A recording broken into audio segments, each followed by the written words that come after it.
آپ نے جنرل ضیاء الحق کے ماشاء اللہ کی بات کی، میں تھوڑا سا آپ کو پیچھے اگر لے جاؤں، مجھے یہ بتائیے گا کہ جب نوجوان فضل الرحمان سیاست میں آ رہا تھا، اس وقت اچانک مفتی صاحب کی رحلت ہو گئی تھی اور آپ کو میرے خیال میں شاید ہنگامی طور پر اترنا پڑا تھا، تو آپ کے پاس دو راستے تھے۔ ایک بڑا اچھا راستہ تھا کہ آپ حکومت کی حمایت کر کے آرام سے 5-6 سال گزار لیتے، آپ نے اپوزیشن کا ساتھ دینے کا راستہ چنا تھا، اس کی وجہ کیا ہوئی اور اس فیصلے پہ کبھی آپ کو پریشانی تو نہیں ہوئی تھی؟ دیکھیے، جہاں تک ہے عوامی تاثر کی بات، تو عوام میں پیپلز پارٹی اور پی این اے دو الگ اور بڑے فاصلے کے دھارے تھے، اور بہت زیادہ ایک تلخی کا ماحول اس تحریکوں کی وجہ سے پیدا ہوا۔ لیکن اس تمام تلخیوں کو راستہ ملا مذاکرات کی میز پہ اکٹھے ہونے کا۔ مذاکرات کی میز پر جو کچھ طے ہوا اس میں کوئی نکتہ باقی نہیں رہا تھا۔ میں تو یہ بھی کہنا چاہتا ہوں کہ غیر ضروری طور پر کل صبح دستخط کر لیں گے، اس کی ضرورت بھی نہیں تھی۔ اسی وقت دستخط ہو جاتے اور اناؤنس ہو جاتا تو شاید امکان ہے کہ ہم بچ جاتے، لیکن وہ بھی انہوں نے اس کا فائدہ اٹھایا چند گھنٹے کی۔ اب ظاہر ہے کہ میرے والد صاحب کی جو رائے تھی حضرت مفتی صاحب رحمہ اللہ کی، وہ واضح طور پر تھی کہ ہر چند کے بھٹو سے بھی اختلاف، ہر چند کی پیپلز پارٹی سے بھی اختلاف، ہر چند کے دونوں کے کارکنوں کے بیچ میں تلخیوں کی بھی ایک حقیقت تھی، عوامی سطح پر بھی ہم بہت تقسیم تھے۔ ایک چیز جو ان کے اندر کھٹک رہی تھی کہ بھئی میری تو ایک کمٹمنٹ ہے۔ میں نے الیکشن پہ اعتراض کیا تھا، میں نے اس کے نتائج پہ اعتراض کیا تھا، میں نے دوبارہ الیکشن کے معاملے پر مذاکرات کر لیے، ہم ایک اتفاق رائے پر پہنچ گئے، مصلحت کے لیے 2-4 مہینے، 6 مہینے، 8 مہینے آپ ٹھیک ہے کمپرومائز بھی کر سکتے ہیں، لیکن کیا مستقل اپنی کمٹمنٹ سے دستبردار ہو جائے، یہ ان کے لیے قابل قبول نہیں تھا۔ چنانچہ اپنی وفات سے کوئی 1 سال پہلے انہوں نے اپنی رائے جو ہے وہ واضح کر دی، اور پھر وہ تمام پارٹیوں کے درمیان رابطے ہوئے۔ وہ سارے رابطے جو ہیں کراچی میں ہوئے جب آپ حج پہ جا رہے تھے، اور تمام اصول آپس میں طے کر لیے گئے، لیکن وہ ان کی زندگی نے وفا نہ کی اور اللہ کو اپنی جان حوالے کر دی۔ ایک اندھیرا چھا گیا، سارے ایجنڈے معطل ہو گئے، ساری چیزیں۔ لیکن جمعیت علماء اسلام نے اس بات پر زور دیا کہ نہیں، وہ جو کمٹمنٹ تھی اور تمام پارٹیوں سے جو مذاکرات تھے اس کو ہمیں ایک نتیجے پر پہنچانا چاہیے۔ ہر چند کے ہماری جماعت کے اندر بھی اس پر بات شروع ہو گئی، اور کافی اس میں جماعت کے اندر بھی مشکلات پیدا ہوئیں، لیکن بہرحال ہم اس تحریک کا حصہ بنے۔ اور اسی لیے کہ مفتی صاحب سمجھتے تھے کہ میری جو کمٹمنٹ تھی وہ اس کے لیے میں اللہ کو جواب دہ ہوں، اور وہ عوام کے ساتھ تھی، وہ پبلک کے ساتھ تھی، دوبارہ الیکشن کرانے کی بات تھی، اور ہم طے کر چکے ایک دوسرے کے ساتھ، تو پھر ہم ماشاء اللہ کو سپورٹ کیسے کر سکتے ہیں؟ تو اس کو ہم نے فالو کیا، اس کے لیے ہم نے 5 سال 6 سال جیلیں بھی بھگتی، اس کے لیے ہم ہر مشکل کو سینے سے بھی لگایا، لیکن اس کمٹمنٹ کو پورا کیا، اور بالآخر پاکستان میں ایک نیا نظام وجود میں آیا۔ اب ظاہر ہے کہ ہمارا سیاسی نظام بہرحال اس وقت تک اتنا آزاد نہیں ہے کہ جتنا جمہوری دنیا میں ہونا چاہیے، اور ایک حالہ اس کے گرد ہمیشہ رہتا ہے جو ہماری سیاست کو کنٹرول کر لیتا ہے۔ تو ہم یہ سمجھتے ہیں کہ نہیں، ہمیں آئین کی پیروی کرنی چاہیے۔ آئین پاکستان وہ ایک میثاق ملی ہے، پورا ملک اسی کی بنیاد پر اکٹھا ہے اس وقت، اور اگر وہ بیچ سے چلا جائے تو شاید پھر ملک کو دوبارہ اکٹھا کرنا جو ہے یہ شاید مولانا صاحب آپ کی سیاسی جدت بڑی طویل ہے، MRD سے لے کے PDM تک، آپ نے مشکل لمحات بھی دیکھے، آپ نے آسانیاں بھی دیکھیں، آپ کی سیاسی زندگی کے کٹھن ترین لمحات کون سے رہے؟ میرے خیال میں میرے 42 سال کٹھن رہے۔ یعنی 1980 کے بعد 88 تک تو میں جیلوں میں کبھی جا رہا ہوں، کبھی آ رہا ہوں، سفر اور ایسا سفر کہ دن اور رات کا فرق بھی ختم ہو گیا. یہ بھی معلوم نہیں تھا کہ ہماری رات کہاں گزر رہی ہے. ہم پہاڑوں سے گزر رہے ہیں, ہم صحراؤں سے گزر رہے ہیں, ہم جنگل سے گزر رہے ہیں, کہاں سے گزر رہے ہیں. اور انتہائی مشکل حالات میں ہم نے ان حالات کا مقابلہ کیا. اور پھر 88 میں الیکشن ہوئے, میں الیکشن میں اسمبلی میں آیا. اس کے بعد ایک پارلیمانی زندگی کا ہمارا آغاز ہوا. لیکن پارلیمانی زندگی میں بھی ہم تو بڑے نظریاتی لوگ تھے, بڑے آئیڈیل سوچ کے حامل تھے. لیکن جب ہم ایوان میں آئے تو ہم نے اپنے مشکلات رفتہ رفتہ وقت کے ساتھ ساتھ دیکھی کہ نظریے کے لیے, نظریاتی سیاست کے لیے, اصول کی سیاست کے لیے کتنی مشکلات ہیں, اور اصل قوت کن کے ہاتھ میں ہے, اور ہم نے کس حکمت کے ساتھ ان حالات کا مقابلہ کرنا ہے. تو سخت موقف سے ہم تھوڑا تھوڑا حالات کے جبر کے تحت مصلحتوں کی طرف بھی آئے, اور کوشش کی کہ کسی شدت کی بجائے ہم دلیل, مصلحت اور ایک سیاسی رویے کے ساتھ حالات کا مقابلہ کریں. تو اسی میں ہم چل رہے ہیں ابھی تک. سیاست جب شروع کی گئی, وسائل کم تھے, مواصلاتی رابطوں کی کمی تھی, اب تو بہت آسانیاں ہو گئی ہیں. تب کی سیاست مشکل تھی کہ اب سیاست مشکل ہو گئی ہے؟ حضرت, وسائل آپ کے پاس تھوڑے ہوں یا زیادہ, مسئلہ ہے اس کے استعمال کا.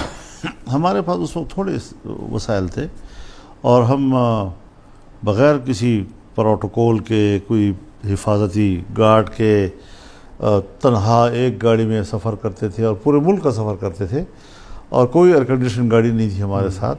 اور پھر جتنا بھی لمبا سفر کریں, کراچی پہنچ گئے, حکم ملا کہ آپ کراچی سے نکل جائیں, سندھ سے نکل جائیں, پکڑ کر جہاز میں بٹھایا اور واپس بھیج دیا. پنجاب میں جاتے ہیں, وہاں گرفتار ہو کر واپس بھیج دیا. جی اتنا لمبا سفر کر کے کوئٹہ پہنچے, وہاں فوراً گرفتار کر کے وہی واپس جاؤ. تو ان وسائل میں بھی ہم نے کام کیا ہے, اور اس کی جو مشکلات تھی وہ بھی ہمارے سامنے تھیں. اور ظاہر ہے کہ پھر اس کے بعد اللہ سے بھی یہی ہم درخواست کرتے تھے کہ الہ العالمین ہمارے آزمائش کو کم کر, ہمارے مشکلات کو دور فرما. اور اللہ رب العزت نے پھر حالات کو تبدیل بھی کیا. آج کے ماحول بالکل اس سے مختلف ہے.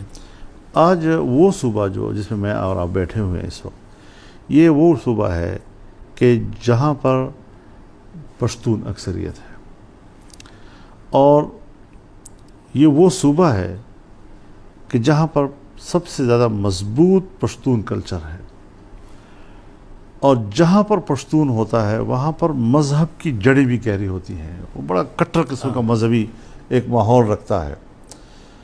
نشانے پہ رکھا گیا خاص طور پر 9/11 کے بعد کہ اس صوبے کے اندر جو مذہب کی گہری جڑیں ہیں ان کو اکھاڑنا ہے ہم نے. اور اس کا اعتراف ان لوگوں نے جو اس پورے تحریک کے پیچھے تھے, میرے سامنے اعترافات کیے ہیں انہوں نے, منظم منصوبہ بندی بڑے کے تحت منصوبہ. ہوا. اور 15 سال NGOs کے ذریعے کام کیا گیا, اور گاؤں گاؤں گھر گھر میں NGOs کس طرح اندر داخل ہوئیں, بظاہر کون سا عنوان لے کر آتی تھیں, اور لوگوں کے گھروں میں جا کر ان کو کس طرح ان کے ذہن سازی کرتی تھی. اور بالکل یہ پس منظر میں نظر نہیں آ رہے ہوتے تھے اور اندر کام کر رہے ہوتے تھے. تو آج آپ دیکھ رہے ہیں اس کے نتائج کیا ہیں. اس کے نتائج ہماری نوجوان نسل کی بے راہ روی, اور اس بے راہ روی کی قیادت عمران خان. اور مجھے کہا گیا کہ اگر ہم نے آپ کے صوبے کی تہذیب کو تبدیل کرنا ہے, ہم نے نئی نسل کو اپنے مذہب سے اور اپنی تہذیب سے دور کرنا ہے, تو پھر اس کے علاوہ ہمارے پاس اس سے مناسب اور آدمی نہیں تھا. جی اس لیے آپ کو صبح ہم نے اس کے حوالے کر دیا. جی اب اس مشکل سے ہم نے کیسے نکلنا ہے؟ بڑے تحمل کے ساتھ, برداشت کے ساتھ ہم نے آگے جانا ہے. ہم نے اپنی نوجوان نسل کو بھی کنونس کرنا ہے, اس کو اعتماد میں لینا ہے. اور وہ نوجوان ہوتا ہے وہ جلد بات کو قبول کرتا ہے. اگر ایک شخص مسلمان ہے اور آپ اس کو کہہ دیں کہ بھئی یہ ہے اسلام کے تقاضے, اگر ایک شخص پشتون ہے یا اس خطے کی تہذیب ہے اس کے پاس, یا گندہارا تہذیب ہے ہمارے پاس, دریائے سندھ کے آر پار کی تہذیب ہے, اس کو ذرا بتانا ہوگا کہ قومیں تہذیب کے تسلسل کے ساتھ قائم رہتی ہیں جی. جس وقت آپ کے اندر سے عقیدہ چلا جائے اور جس وقت آپ کے اوپر سے تہذیب کی چادر نوچ لی جائے تو تب جا کر پھر آدمی حیوان بنتا ہے. محض نیوٹرل بننے سے جانور نہیں بنتا. مولانا صاحب کسی چینل پہ میں نے آپ کا ایک شعر، آپ ہر داغ ہے اس دل میں بجز داغ ندامت، اس کا مطلب ہے شعر و شاعری سے بھی شغف آپ نے رکھا ہوا ہے. میں اگر شاعر نہیں ہوں اور شعر کا ذوق ہے، یعنی اگر کوئی میرے سامنے شعر پڑھے اور وہ اس کے وزن کا قتل کرے تو میرے سامنے وہ بڑا جرم ہوتا ہے. میں اس پر بہت جلدی جو ہے وہ رد عمل دیتا ہوں پھر. تو کوئی اپنی پسند کا کوئی شعر جاتے جاتے ابھی تو مجھے اگر مجھے بتاتے تو میں تھوڑا سا ذہن کو پیچھے لے جاتا، لیکن کوئی اس وقت ایسے ذہن میں اس وقت شعر نہیں ہے. ورنہ شعر جو ہے وہ بہرحال اگر مثلا اگر ایک آدمی، شعر ایک فن ہے، اور وہ فن بھی ایسا نہیں کہ آپ کسب کے ذریعے سے، اکتساب اور محنت کے ذریعے سے حاصل کرتے ہیں. وہ اندر کا ایک ملکہ ہے اور اس ملکے سے آپ وہ خدا داد ایک صلاحیت ہوتی ہے جو آپ حاصل کرتے ہیں، اور اس کے ذریعے سے بڑے بڑے شعراء پیدا ہوئے ہیں. آپ ان کے خیالات سے اختلاف کر سکتے ہیں، لیکن اس فن کی مہارت جو اللہ نے ان کو دی ہے اس سے اختلاف نہیں کر سکتے.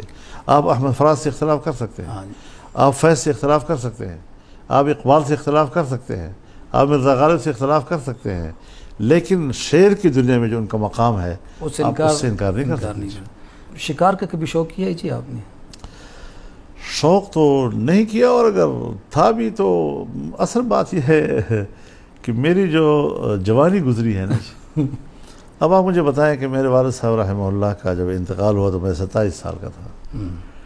اب 27 سال میں جب آدمی پاکستان کی پالیٹکس پہ آ جائے، اور وہ بھی کسی لوکل لیول کی پالیٹکس نہیں، ملکگیر پالیٹکس میں، آپ مجھے بتائیں کہ اس نے اپنی جوانی سے کیا لذت حاصل کی ہوگی. اس نے کیا جوانی انجوائے کی ہوگی.